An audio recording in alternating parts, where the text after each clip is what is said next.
네, 층간소음 문제에 대한 연속 보도, 오늘 두 번째 순서로 우리가 사는 아파트가 층간소음에 왜 이렇게 취약한지를 짚어봅니다.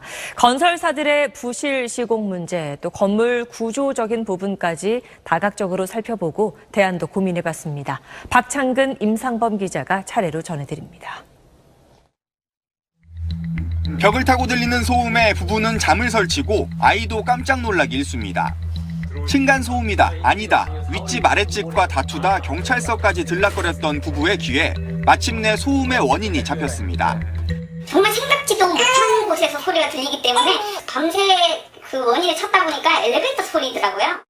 관리사무소를 통해 시공사에 여러 번 항의했지만 나아진 건 없습니다.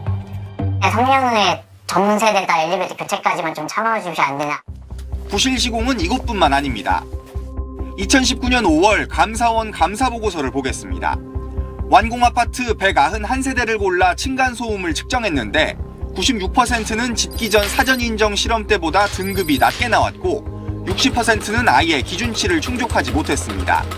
층간소음을 줄이려면 콘크리트 슬래브부터 완충제, 경량기포 콘크리트, 마감 모르타르 등을 규정 두께에 맞춰 제대로 된 소재로 깔아야 합니다. 하지만 다 지은 아파트 바닥을 뜯어볼 수 없다는 점을 노려 부실 시공을 한 비율이 88%나 됐습니다. 사전 인증만 눈속임으로 통과하면 실제 시공 과정에서 싸구려 자재로 대충 지어도 막을 방법이 없습니다. 실험실은 10배 압축한 걸 갖다가 현장에서는 3배 압축하죠. 그러면 돈이 덜 들 거 아닙니까? 그냥 깔아버리고 그냥 덮는 겁니다. 세금으로 짓는 공공아파트도 마찬가지입니다. SBS가 입수한 한국토지주택공사 LH의 내부 문건입니다.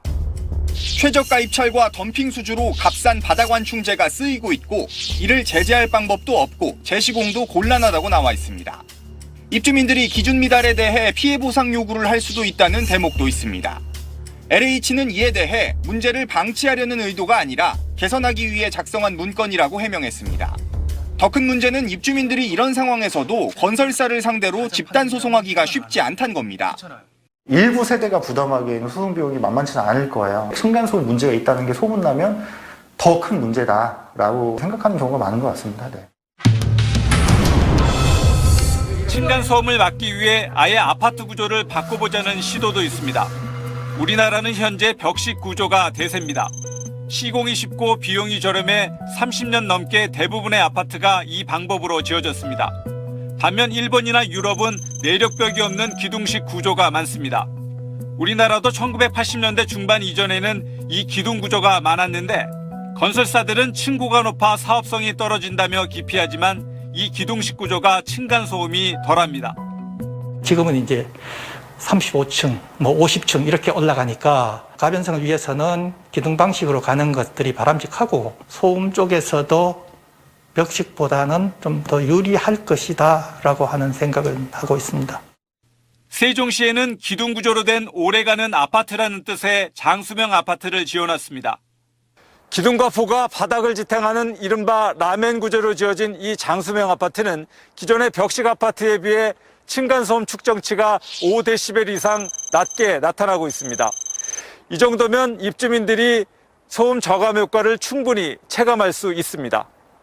도저히 사람들이 살지 않는가 이런 정도로 생각될 정도로 층간소음에 관한 아주 좋습니다. 층간소음에서 배관도 중요한데 화장실에서 윗집 소음이 유난히 잘 들리는 건 바로 배관 때문입니다. 천정을 기준으로 했을 때 아랫집 천정에 붙은 배관을 윗집 바닥으로 올린 층상 배관으로만 바꿔도 소음이 줄어듭니다. 우리 집 내부에 배관들이 있기 때문에 이런 물을 사용할 때나 아니면 화장실 물을 내릴 때 이 배관 소음들이 아래층까지 전달이 덜 됩니다.